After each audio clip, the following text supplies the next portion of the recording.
इसका मतलब है कि पार्सर क्या इनपुट लेगा, एक तो पार्सर ग्रामर इनपुट लेगा। क्यों लेगा? क्योंकि उसको सेंटेंस के स्ट्रक्चर वेरीफाई करने हैं, और स्ट्रक्चर कहाँ डिफाइन हुए हैं? ग्रामर में डिफाइन हुए हैं।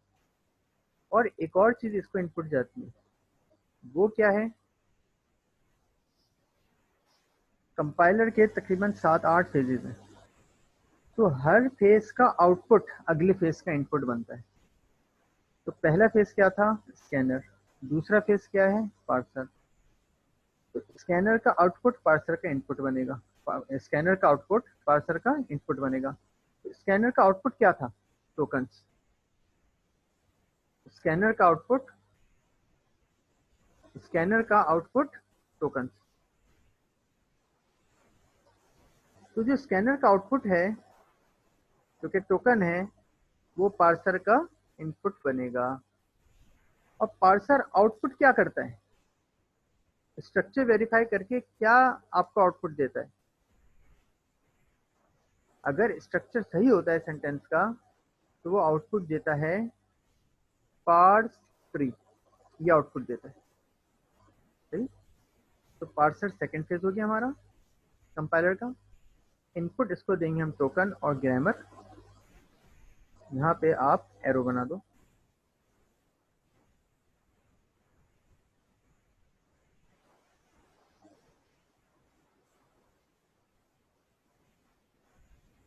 और ये आ गया आउटपुट,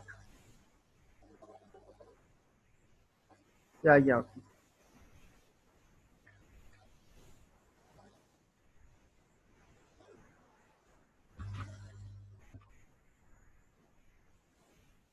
तो हमारी जो कंप्यूटर की लैंग्वेजेस होती हैं वो कॉन्टेक्स्ट फ्री होती हैं।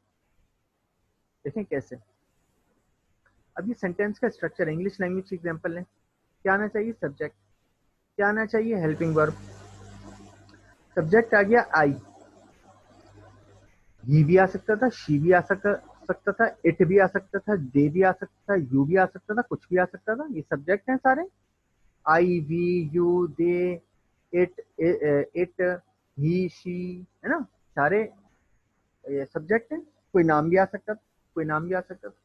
पाकिस्तान भी आ सकता था, ये नाम है। तो सब्जेक्ट कुछ भी आ सकता था। अब सब्जेक्ट के आगे हेल्पिंग वर्ब कुछ भी आ सकता है, इज भी आ सकता है, एम भी आ सकता है, आर भी आ सकता है। सही है।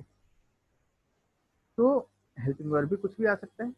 तो ये ग्रामर का जो ये रूल डिफाइन है, ये जो सेंटेंस का स्ट्रक्चर डिफाइन है, इसमें ये थोड़ी डिफाइन है कि अगर आई हो तो एम आएगा, और अगर ही या शी इट हो तो इज आएगा, या दे हो, यू हो, वी हो तो आर आएगा। ये कोई चीज डिफाइन थोड़ी है। सिर्फ ये डिफाइन है स्ट्रक्चर के अंदर कि सब्जेक्ट के बाद हेल्पिंग वर्ब आएगा। अब सब्जेक्ट कुछ भी हो, उसके साथ हेल्पिंग वर्ब कुछ भी हो, आई हो सब्जेक्ट, आई के साथ हेल्पिंग वर्ब कुछ भी हो, एम, आई एम हो, आई इज हो, आई आर हो, आई आई के साथ कुछ भी हो। ये चीज थोड़ी यहाँ पे चेक की जा रही है इस रूल के अंदर कि अगर आई हो तो बस ये हेल्पिंग वर्ब आए, अगर इज हो, अगर इट या ही शी हो तो ये वाले हेल्पिंग वर्ब आए। ये चीज थोड़ी यहाँ पे डिफाइन हुई है। बस ये चीज डिफाइन हुई है कि सब्जेक्ट के बाद हेल्पिंग वर्ब हो, तो सब्जेक्ट कुछ भी हो उसके बाद हेल्पिंग वर्ब कुछ भी हो, सेंटेंस का स्ट्रक्चर वेरीफाई हो जाएगा। तो कॉन्टेक्स्ट वेरिफिकेशन नहीं है यहाँ पे कि आई हो तो आई के साथ आर होना चाहिए, एम होना चाहिए, या फला होना चाहिए। नहीं, ये चीज डिफाइन नहीं है यहाँ पे। ये चीज रूल के अंदर डिफाइन नहीं है, स्ट्रक्चर के अंदर। तो ये जो सेंटेंस का स्ट्रक्चर डिफाइन है, इसके अंदर कॉन्टेक्चुअल इंफॉर्मेशन डिफाइन नहीं है। कॉन्टेक्चुअल इंफॉर्मेशन, ये ही शी हो तो उसके साथ इज आना चाहिए, और अगर आई वी है तो उसके साथ आर आना चाहिए या एम आना चाहिए। ये चीज, ये कॉन्टेक्स्ट की बात है ना। तो कॉन्टेक्चुअल इंफॉर्मेशन यहाँ पे कोई नहीं, कॉन्टेक्चुअल इंफॉर्मेशन यहाँ डिफाइन नहीं है। इस वजह से ये जो इंग्लिश की ग्रामर है ये कॉन्टेक्स्ट फ्री है, कॉन्टेक्स्ट की ग्रामर है। यहाँ पे कॉन्टेक्स्ट नहीं वेरीफाई हो रहा। सही। तो अगर शेर है तो उसके आगे आया घास डाल रहे हैं अब, या गोल, वैसे तो गोश्त डालना चाहिए, लेकिन पार्सर कॉन्टेक्स्ट थोड़ी देख रहा है कि शेर है तो गोश्त होना चाहिए, शेर नहीं है तो घास नहीं होनी चाहिए, वरना मैं एरर दूंगा। कॉन्टेक्स्ट तो वो देख ही नहीं रहा, वो तो खाली स्ट्रक्चर देख रहा है कि भाई घास जहाँ डालनी चाहिए वहां डाली, आपने नहीं डाली। गोश्त जहाँ डालना चाहिए उसकी जो जगह है वो वहां पे आपने डाला नहीं डाला, ठीक ना। तो गोश्त या घास एक कंपोनेंट है, शेर या कोई जानवर एक कंपोनेंट है, ये स्ट्रक्चर है पूरा। तो यहाँ भी पार्सर कॉन्टेक्स्ट नहीं देख रहा कि कॉन्टेक्स्ट क्या है, कि अगर शेर है तो आया उसने बंदे ने घास डाली है, गोश्त डाला है, गोश्त डाला है तो सही, घास डाली है तो मैं एरर दूंगा, नहीं, कॉन्टेक्स्ट देख ही नहीं रहा वो। इसी तरह यहाँ भी कॉन्टेक्स्ट नहीं देख रहा कि अगर आई है तो एम आना चाहिए, इज नहीं आना चाहिए, वरना पार्सर कह रहा है मैं एरर दूंगा, ऐसा कुछ भी नहीं देख रहा पार्सर। पार्सर तो स्ट्रक्चर देख रहा है कि भाई सब्जेक्ट के बाद हेल्पिंग वर्ब है, हाँ है, बस ओके फाइन। वो ये थोड़ी देख रहा है कि कॉन्टेक्स्ट क्या है। अगर कॉन्टेक्स्ट आई है तो यहाँ पे एम आना चाहिए, इज नहीं आ सकता, ये चीज देख नहीं रहा वो। ग्रामर में ये चीज डिफाइन भी नहीं है कि सब्जेक्ट अगर आई है तो उसके साथ हेल्पिंग वर्ब कौन कौन से आएंगे, ऐसी कोई चीज डिफाइन ही नहीं है। तो कॉन्टेक्स्ट नहीं देखता ग्रामर का रूल। ग्रामर में कॉन्टेक्चुअल इंफॉर्मेशन महफूज नहीं होती, सिर्फ स्ट्रक्चर महफूज होता है ग्रामर, ग्रामेटिकल रूल के अंदर। इस वजह से जो इंग्लिश लैंग्वेज की ग्रामर है ये भी कॉन्टेक्स्ट फ्री ग्रामर है, और हमारी कंप्यूटर लैंग्वेजेस जो होती है ना उनकी ग्रामर भी CF होती हैं, यानी कि कॉन्टेक्स्ट फ्री होती हैं। इस वजह से इनको कॉन्टेक्स्ट फ्री ग्रामर कहा जाता है कि वो ये नहीं देखती कि यहाँ पे कॉन्टेक्स्ट क्या है, कि अगर कॉन्टेक्स्ट इंट है, इंट की बात हो रही है तो यहाँ पे कैरेक्टर वैल्यू नहीं आनी चाहिए, यहाँ पे इंटीजर वैल्यू आनी चाहिए, ऐसी कोई चीज ग्रामर में डिफाइन नहीं है। ग्रामर में सिर्फ स्ट्रक्चर डिफाइन है कि इक्वल के बाद वैल्यू आनी चाहिए, बस ये चीज डिफाइन है। तो ये बात क्लियर हो गई कॉन्टेक्स्ट वाली। तो अच्छा, अब कुछ टर्म्स पता होनी चाहिए। तो अब हम शुरू करने जा रहे हैं अपना ये वाला पार्सर LL1, LL1 पार्सर, जिसको रिकर्सिव डिसेंट पार्सर भी कहते हैं। रिकर्सिव डिसेंट पार्सर की कुछ रिक्वायरमेंट्स हैं। क्या रिक्वायरमेंट्स हैं? कुछ प्री रेक्विजिट्स हैं। LL1 ग्रामर की, रिकर्सिव डिसेंट पार्सर की कुछ प्री रेक्विजिट्स हैं। क्या है वो? इसको हम कह सकते हैं प्री रेक्विजिट्स, स्पेलिंग यही होती है मेरे सामने, प्री रेक्विजिट्स ऑफ LL1। क्या है प्री रेक्विजिट ऑफ LL1? इसको, जाहिर है पार्सर है, ये पार्सर एल्गोरिदम है। और कौन सा पार्सर एल्गोरिदम है? Top down, top down parser,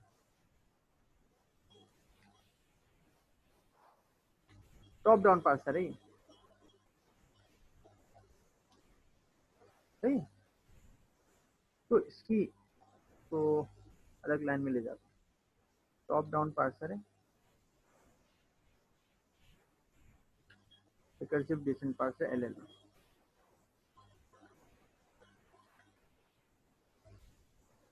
तो अब ये जो है टॉप डाउन पार्सर, इसकी क्या रिक्वायरमेंट है भाई? अच्छा हाँ, मैं ये कह रहा हूँ कि पार्सर है ना, तो पार्सर को तो ग्रामर इनपुट करनी है, पीछे से टोकन आ रहे होंगे जो स्कैनर का आउटपुट है। तो इसकी रिक्वायरमेंट ये है कि इसको एम्बिगियस फ्री ग्रामर चाहिए, एम्बिगियस फ्री ग्रामर। क्या मतलब? ग्रामर में एम्बिग्यूटी नहीं होनी चाहिए, ये मतलब। अच्छा, एम्बिगियस फ्री ग्रामर ये भी आप ऑटोमेटा में पढ़ के आ रहे हैं पीछे। ये जो एम्बिगियस फ्री ग्रामर है ना, इससे चार चीजें मुराद है, इससे चार चीजें मुराद है। पहली चीज कि ग्रामर का एसोसिएटिविटी ऑर्डर सही होना चाहिए। दूसरी बात, ग्रामर में प्रेसिडेंस ऑर्डर सही होना चाहिए। तीसरी बात, लेफ्ट ग्रामर जो है वो लेफ्ट रिकर्सिव ग्रामर ना हो, left remove left recursion. Grammar जो है वो राइट रिकर्सिव हो, लेफ्ट रिकर्सिव ना हो, यानी कि रिमूव लेफ्ट रिकर्जन। और चौथी बात, ग्रामर जो है वो आपकी लेफ्ट फैक्टर्ड ग्रामर हो, लेफ्ट फैक्टर्ड ग्रामर। ये चार चीजें जिस ग्रामर में होंगी इसका मतलब वो ग्रामर एम्बिगस फ्री ग्रामर है, वो ग्रामर एम्बिगस फ्री ग्रामर है। और अगर इन चारों में से कोई एक भी चीज अगर ग्रामर में मौजूद हुई, कोई एक भी चीज, तो वो ग्रामर एम्बिगस फ्री नहीं होगी। तो अगर वो ग्रामर एम्बिगस फ्री नहीं होगी तो ये पार्सर काम नहीं करेगा। तो इस पार्सर की आप कह लें कि प्री कंडीशन या प्री रिक्वायरमेंट या प्री रेक्विजिट इस पार्सर का क्या है, एम्बिगस फ्री ग्रामर। और एम्बिग्यूटी इन चार चीज़ों को का नाम है। तो ये चार चीज़ें नहीं होनी चाहिए ग्रामर के अंदर, वरना पार्सर काम नहीं करेगा। क्योंकि वो ग्रामर जिसमें चारों चीज़ें या चारों में से कोई एक भी मौजूद होगी गड़बड़, तो वो ग्रामर एम्बिगस फ्री नहीं होगी बल्कि वो एम्बिगस ग्रामर होगी। तो एम्बिगस ग्रामर पे पार्सर काम नहीं करता। अब ये चारों चीज़ें पढ़ने से पहले ना कुछ टर्मिनोलॉजीज का हमें पता होना चाहिए। वो टर्मिनोलॉजीज क्या हैं? जैसे हमें पता होना चाहिए कि कॉन्टेक्स्ट फ्री ग्रामर के कंपोनेंट्स क्या क्या हैं, कंपोनेंट्स ऑफ सीएफजी। सब पढ़ के आ रहे हैं आप लोग, सही ना? जी, कोई कुछ कह रहा है? उसने कुछ कहा है? अच्छा, हाँ भाई, कंपोनेंट्स ऑफ सीएफजी क्या क्या हैं, कौन बताएगा? पढ़ के आ रहे हैं आप के कंपोनेंट्स ग्रामर में क्या क्या होता है? कॉन्टेक्स्ट फ्री ग्रामर में एक तो भाई आपके पास स्टार्टिंग सिंबल होता है। स्टार्टिंग सिंबल उसको कहते हैं जिससे ग्रामर स्टार्ट हो रही हो, है ना? जिस सिंबल से ग्रामर स्टार्ट हो रही हो। बिल्कुल सही।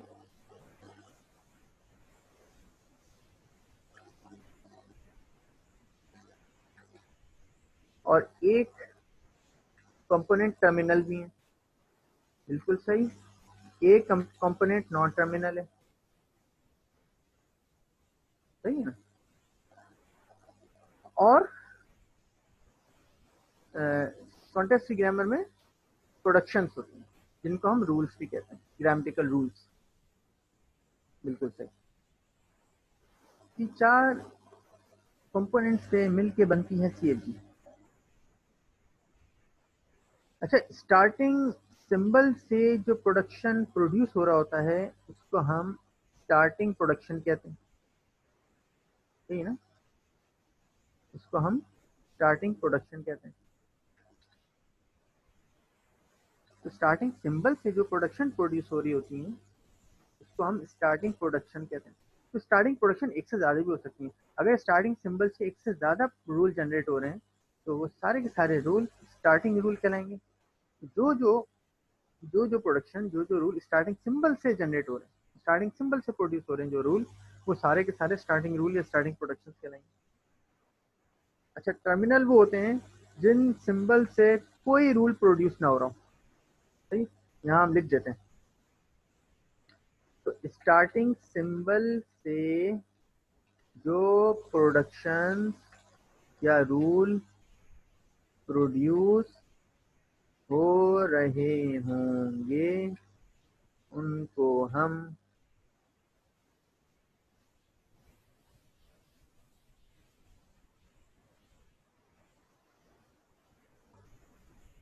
हम स्टार्टिंग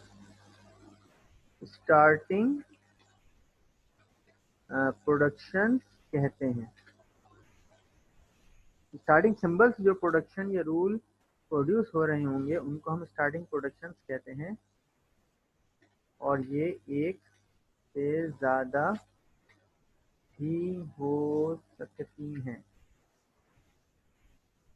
और टर्मिनल्स हम किनको कहते हैं? टर्मिनल्स जिन सिंबल से कोई रूल जनरेट ना हो रहा हो। और नॉन टर्मिनल्स किनको कहते हैं? जिन सिंबल्स से रूल जनरेट हो रहा हो।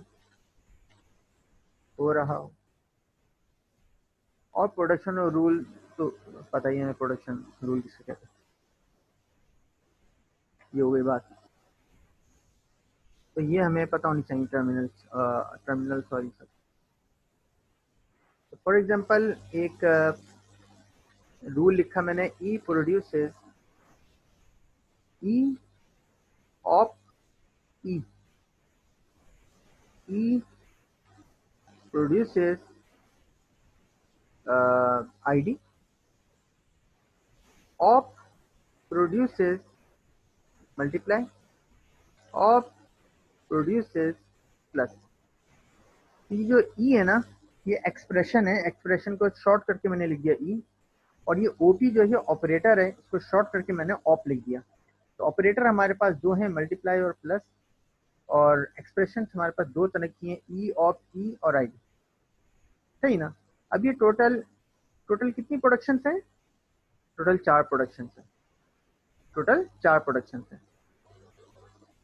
और स्टार्टिंग सिंबल कौन सा है हमारा? ई।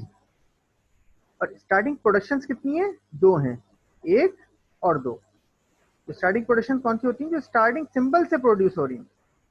तो स्टार्टिंग सिंबल से 2 प्रोडक्शन प्रोड्यूस हो रही हैं, ये दोनों स्टार्टिंग प्रोडक्शन कहलाएंगी। और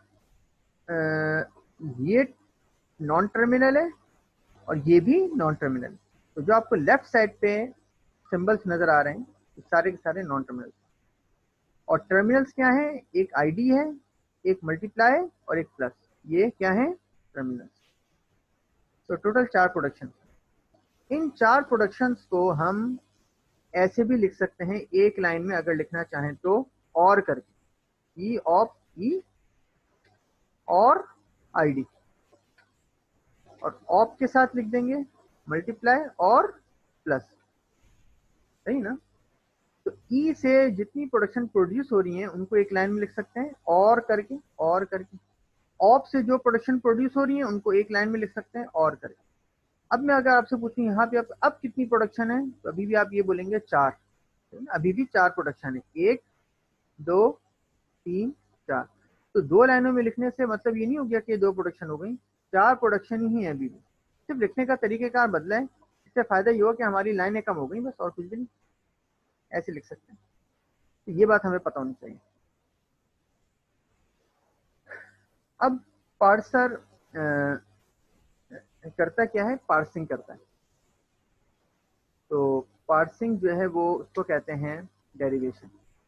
तो मैं आपको सिर्फ एक झलक दिखा रहा हूँ कि पार्सर किस तरीके से सेंटेंस के स्ट्रक्चर को वेरीफाई करता है। पार्सर किस तरीके से के तो अब हम देखते हैं कि पार्सर किस तरह सेंटेंस के स्ट्रक्चर को वेरीफाई करता है। सिर्फ एक झलक यहाँ देख लेते हैं।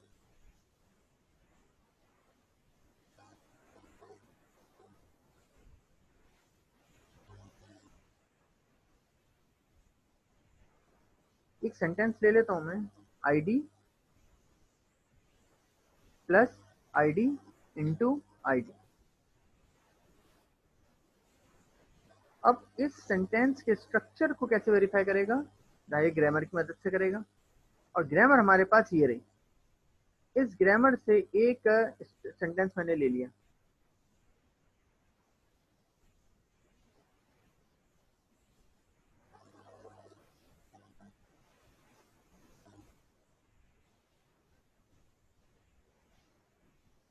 इस ग्रामर से रिलेटेड एक सेंटेंस मैंने ले लिया, ID plus ID into ID. अब इस ग्रामर की मदद से जो पार्सर है वो किस तरह सेंटेंस के स्ट्रक्चर को वेरीफाई करेगा? ऑटोमेटा में आप पढ़ के आ रहे हैं, यहाँ भी देख लेते हैं। हम डेरिवेशन करेंगे। पार्सर क्या करता है? इस सेंटेंस को ड्राइव करता है, ग्रामर की मदद से सेंटेंस को ड्राइव करता है। तो अगर डेरिवेशन मुकम्मल हो जाती है तो इसका मतलब सेंटेंस का स्ट्रक्चर सही है। और अगर डेरिवेशन स्टक हो जाती है, कंप्लीट नहीं हो पाती, तो इसका मतलब सेंटेंस का स्ट्रक्चर सही नहीं है। तो पार्सर इसको ड्राइव करेगा। तो देखते हैं कैसे ड्राइव करता है। डेरिवेशन हम सिर्फ और सिर्फ स्टार्टिंग प्रोडक्शन से स्टार्ट कर सकते हैं। तो स्टार्टिंग प्रोडक्शन हमारे पास दो हैं, एक ये है प्रोडक्शन और एक ये वाली प्रोडक्शन। इन दोनों में से किसी से भी हम अपनी डेरिवेशन स्टार्ट कर सकते हैं, लेकिन हमें नजर आ रहा है कि इस प्रोडक्शन से डेरिवेशन स्टार्ट करने का फायदा नहीं है, क्योंकि हमारे पास सिर्फ एक आईडी थोड़ी है, हमारे पास कई आईडीज हैं, 3 आईडीज हैं, पूरी एक्सप्रेशन है। तो हम इससे अपनी डेरिवेशन स्टार्ट करेंगे ई ऑफ ई से। तो स्टार्टिंग सिंबल ई है और इससे हमने कौन सी प्रोडक्शन लेनी है, ई ऑफ ई वाली। अब क्या लेंगे, अब हमें पहला सिंबल क्या चाहिए, देखें यहाँ पे पहला सिंबल आईडी चाहिए। तो ई से क्या ले लूंगा मैं, आईडी। ई, क्योंकि ई से आईडी प्रोड्यूस हो रहा है, तो ई की जगह मैंने आईडी ले लिया। और ये ऑफ, ऑफ की जगह क्या ले लूंगा, ऑफ से क्या चाहिए मुझे, देखें आईडी के बाद प्लस चाहिए, तो मैं ऑफ से क्या ले लूंगा, प्लस ले लूंगा। यानी ऑफ प्लस प्रोड्यूस कर रहा है, तो ऑफ की जगह मैंने प्लस लिख दिया। अब प्लस के बाद क्या मुझे चाहिए, दोबारा एक्सप्रेशन चाहिए। तो ई से मैं दोबारा क्या ले लूंगा, ई ऑफ ई, ई ऑफ ई, सही, ई ऑफ ई ले लिया। तो ये आईडी ड्राइव हो गया, ये वाला प्लस ड्राइव हो गया। अब प्लस के बाद मुझे क्या चाहिए, आईडी। तो इस ई से आईडी प्रोड्यूस हो रहा है, तो ई की जगह क्या लिख दूंगा, आईडी। और आईडी के बाद क्या चाहिए, मल्टीप्लाई। तो ऑफ मल्टीप्लाई प्रोड्यूस कर रहा है, ऑफ की जगह क्या ले लूंगा, मल्टीप्लाई। और मल्टीप्लाई के बाद क्या चाहिए, आईडी। तो इस वाले ई से आईडी प्रोड्यूस हो रहा है, तो ई से क्या ले लूंगा, आईडी, आईडी। तो आप देखें सेंटेंस ड्राइव हो गया। इस वजह से ड्राइव हुआ क्योंकि इसका स्ट्रक्चर बिल्कुल सही था। अगर स्ट्रक्चर सही नहीं होता तो ये कभी भी ड्राइव नहीं होता, कभी भी ड्राइव नहीं होता। तो आपने देखा कि सेंटेंस इस तरह पार्सर सेंटेंस को ड्राइव करता है। अगर मैं सेंटेंस ले लेता plus ID, ID into ID, अब देखते हैं सेंटेंस ड्राइव होता नहीं होता। तो अपनी डेरिवेशन स्टार्टिंग सिंबल से प्रोड्यूस करें, स्टार्टिंग सिंबल से स्टार्ट करेंगे डेरिवेशन, और स्टार्टिंग प्रोडक्शन से। तो स्टार्टिंग प्रोडक्शन दो हैं, तो किससे स्टार्ट करेंगे, ई ऑफ ई, ई ऑफ ई। अब मुझे सबसे पहला सिंबल क्या चाहिए, प्लस चाहिए। तो क्या इस ई से मैं प्लस ले सकता हूँ, ई से क्या प्लस प्रोड्यूस हो रहा है, हो ही नहीं रहा। तो कभी भी मैं ई की जगह प्लस लिख ही नहीं सकता। इसका मतलब पहला सिंबल ये कभी भी ड्राइव हो ही नहीं सकता, सही है। तो डेरिवेशन क्या हुआ, स्टक हो गई, स्टक हो गया मैं। और स्टक क्यों हुआ, क्योंकि सेंटेंस का स्ट्रक्चर सही नहीं था। जब सेंटेंस का स्ट्रक्चर सही था तो डेरिवेशन मामूल के मुताबिक होती चली गई। तो डेरिवेशन से पता चलता है कि सेंटेंस का स्ट्रक्चर सही है या सेंटेंस का स्ट्रक्चर गलत है। अगर डेरिवेशन मुकम्मल हो जाती है, इसका मतलब सेंटेंस का स्ट्रक्चर बिल्कुल सही है। और अगर सेंटेंस का जो स्ट्रक्चर है वो सही ना हो, तो डेरिवेशन कंप्लीट नहीं हो पाती, स्टक हो जाती है। तो इससे डेरिवेशन को हम कहते हैं पार्सिंग। तो इस डेरिवेशन को हम पार्सिंग भी कहते हैं। तो पार्सिंग, पार्सर किस तरह सेंटेंस को के स्ट्रक्चर को वेरीफाई करता है, पार्सर सेंटेंस को ग्रामर की मदद से, ग्रामर की मदद से वेरीफाई करता है। कैसे करता है, कैसे, पार्सर सेंटेंस को ग्रामर से ड्राइव करवाता है। अगर ड्राइव हो जाता है तो सेंटेंस का स्ट्रक्चर सही है। अगर डेरिवेशन स्टक हो जाती है, यानी कंप्लीट नहीं होती, तो मतलब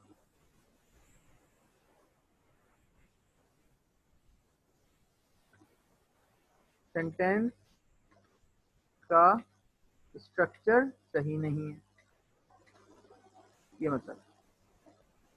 तो डेरिवेशन को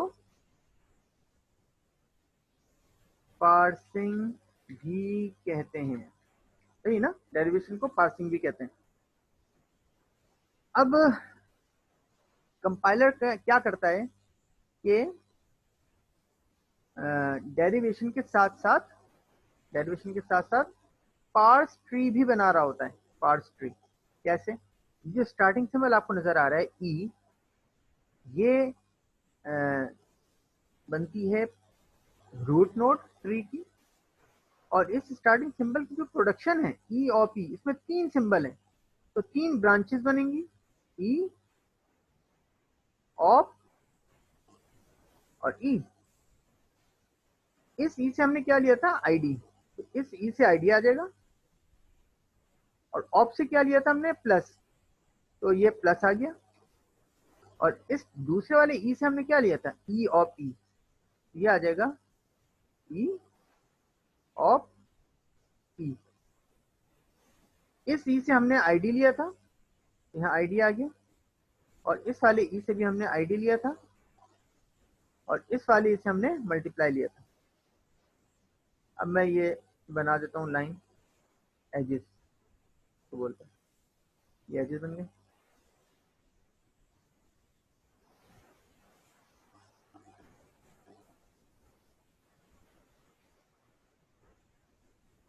तो क्योंकि ये ट्री डेरिवेशन का ट्री है, और डेरिवेशन को हम पार्सिंग कहते हैं, तो ये पार्सिंग का ट्री है, इस वजह से इसको पार्स ट्री कहते हैं। ये हो गया पार्स ट्री।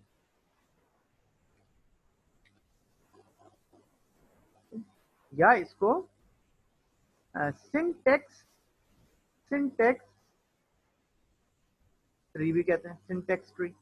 आप देख सकते हैं कि इस ट्री की जो लीफ नोड्स हैं, लीफ नोड्स, वहां पे हमारा पूरा सेंटेंस लिखा हुआ है, देखें आप, ID plus ID into ID, sentence लिखा हुआ है। इस वजह से इसको सिंटेक्स ट्री भी कहते हैं या पार्स ट्री भी कहते हैं। तो ये आपको पता होना चाहिए। अच्छा, अब होता ये है कि ये जो हमारी लीफ नोड्स हैं, तो हमारा सेंटेंस लिखा हुआ ID plus ID into ID, जो लीफ नोड है, ये हैं हमारी काम की नोड्स, ये हैं हमारी असल यूजफुल नोड्स। बाकी जो नोड्स हैं, ये जो ऊपर आपको नजर आ रही हैं, ई ई ऑप, ये सारी जो नोड्स हैं, ये तो लीफ नोड्स तक पहुंचने के लिए थी। इन सारी नोड्स ने हमें लीफ नोड्स तक पहुंचाया है, और लीफ नोड ही हमारे लिए कारआमद वाली नोड्स हैं, यूजफुल नोड्स हैं। तो जब हम लीफ नोड्स पे पहुंच गए और हमें असल नोड्स मिल गई, तो अब हमें इन बकिया ऊपर वाली नोड्स की जरूरत नहीं है। जो कैपिटल ई और ऑफ वाली नोड्स हैं, इनकी अब हमें जरूरत नहीं है। सही है, तो हम क्या करते हैं, इन नोड्स को खत्म कर देते हैं। और इन नोड्स को भी खत्म करना आपको आता है, आपने ये ऑटोमेटम और डेटा स्ट्रक्चर में सीखा हुआ है। तो क्या होगा, मैं जल्दी से आपको बता रहा हूँ। ये जो ई है, ये वाला ई, ये किससे रिप्लेस हो जाएगा? इस वाले आईडी से। और ये मल्टीप्लाई किससे रिप्लेस हो जाएगा? ऑप से। और अल्टीमेटली वो मल्टीप्लाई कहाँ जाएगा? इस वाले ई पे चला जाएगा, ये वाला ई रिप्लेस हो जाएगा मल्टीप्लाई। और ये वाला आईडी, ये वाला ई अपने वाले आईडी से रिप्लेस हो जाएगा। सही। और इसी तरह ये वाला ऑप जो है, इस वाले प्लस से रिप्लेस हो जाएगा, और ये वाला जो प्लस है, अल्टीमेटली ये ई इस वाले ई की जगह चला जाएगा। और ये वाला जो ई है, ये इस वाले आईडी से रिप्लेस हो जाएगा। जो शक्ल बनेगी वो मैं यहाँ बना रहा हूँ कुछ ऐसे, जैसे प्लस यहाँ पर आएगा, और इसका एक लेफ्ट ऑपरेंड ये बनेगा, और इसका राइट ऑपरेंड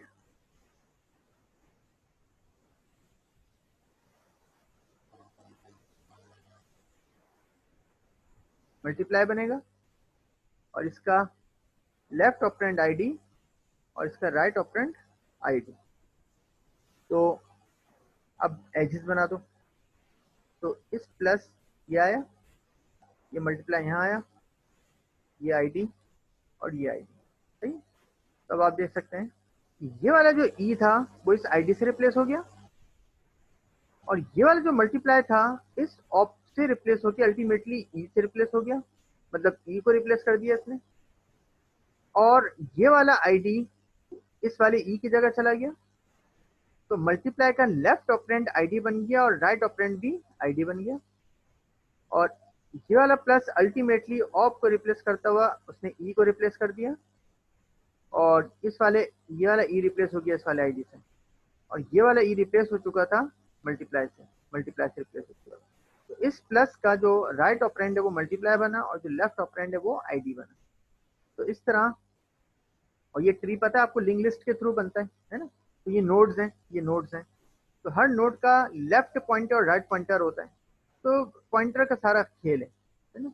पॉइंटर के एड्रेसेस चेंज किए, जैसे मैं अगर इस वाले ई की बात करूं, तो इस वाले ई का जो लेफ्ट पॉइंटर था उसके पास इस ई का एड्रेस था, लेकिन अब हमने क्या किया, इस ये जो ई था यहाँ पे जो लेफ्ट पॉइंटर था इसका, तो हमने एड्रेस दे दिया इस आईडी का, तो अब इस ई का जो लेफ्ट पॉइंटर है वो आईडी को पॉइंट कर रहा है, ये देखें आप, आईडी को पॉइंट कर रहा है।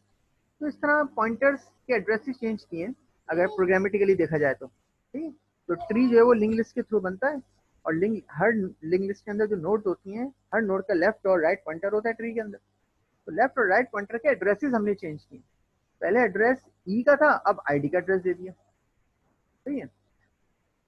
तो इस तरह तो हमारा जो ट्री है वो इस शक्ल में आ गया। इस शक्ल में हम क्यों लेकर आए, आपको पता है कि ये ट्री है सिंटेक्स ट्री जो भी हमने बनाया, पार्स ट्री, और इसके अंदर जो यूजफुल नोड्स थी वो थी हमारी लीफ नोड्स। बकिया जो नोड्स थी वो हमारे लिए इतनी यूजफुल नहीं थी, वो तो लीफ नोड्स तक पहुंचने के लिए थी। तो जब हम लीफ नोड्स तक पहुंच गए, अब हमें इन बकिया नोड्स की जरूरत नहीं है जो कि कैपिटल ई और ऑप है। तो अब हमने इनको रिमूव करना है। रिमूव इस वजह से करना है क्योंकि ये नोड्स हैं और हर नोड मेमोरी में स्पेस लेती है। तो अब हमारे लिए इन नोड्स का ये नोड्स अब हमारे लिए यूजफुल नहीं है, तो हम क्यों बिला वजह अपनी मेमोरी रिजर्व करवाएं इन नोड्स से, जो कि कितनी है, 1 2 3 4 5 6 7 नोड एक्स्ट्रा हैं। अगर हर नोड जो है 5 बाइट्स ले रही है, तो 7 नोड ने 35 बाइट्स मेमोरी में लिए हैं। तो यानी कि 150 के करीब बिट्स, तो हम कभी भी नहीं चाहेंगे कि हमारी 150 बिट्स मेमोरी में रिजर्व हो, सही है ना। तो हमें सारी मेमोरी खाली करवानी है। तो हम क्या करते हैं, हम ये वाला ट्री बनाते हैं। इस ट्री को हम कहते हैं एब्स्ट्रैक्ट सिंटैक्स ट्री। इस ट्री को हम कहते हैं एब्स्ट्रैक्ट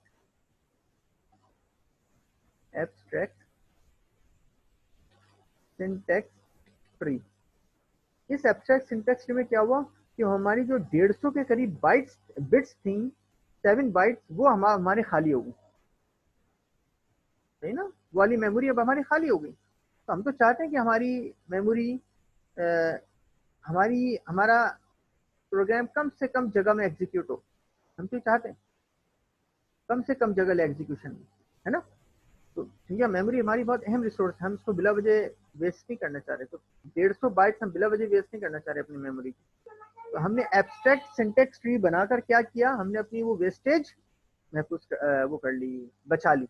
हमने अपनी मेमोरी बचा ली, सेव कर ली, सही। तो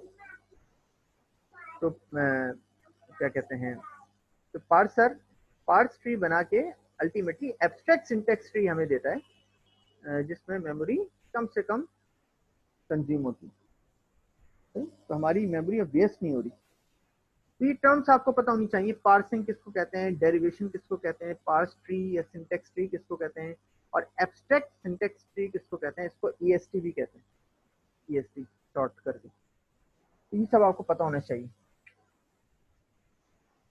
अच्छा, ये जो अभी हमने एक चीज देखी है ना, डेरिवेशन, तो एक होती है हमारे पास लेफ्ट मोस्ट डेरिवेशन और एक होती है राइट मोस्ट डेरिवेशन। ये भी आप पढ़ के आ रहे हैं, सही है ना।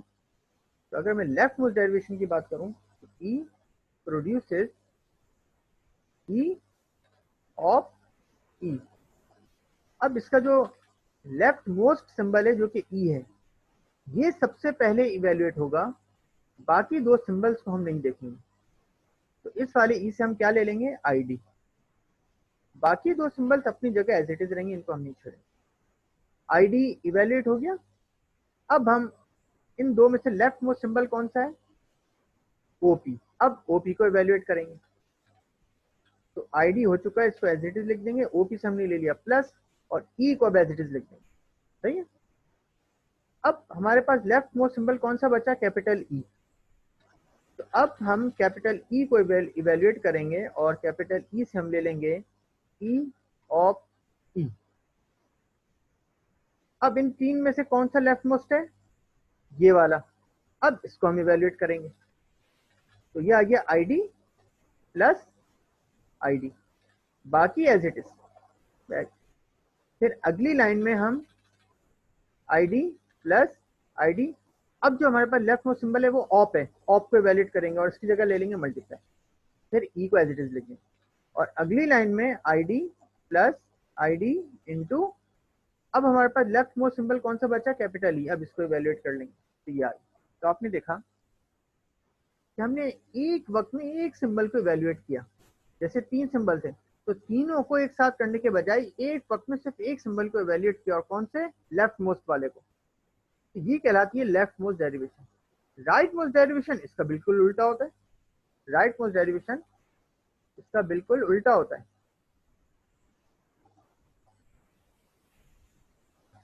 E produces E of E। अब इसमें राइट मोस्ट कौन सा है, ये वाला। इसको पहले इवेल्युएट करेंगे, तो इसकी जगह क्या ले लूंगा मैं, इसकी जगह मैं ले लूंगा E ऑफ E। अब E ऑफ E आ गया।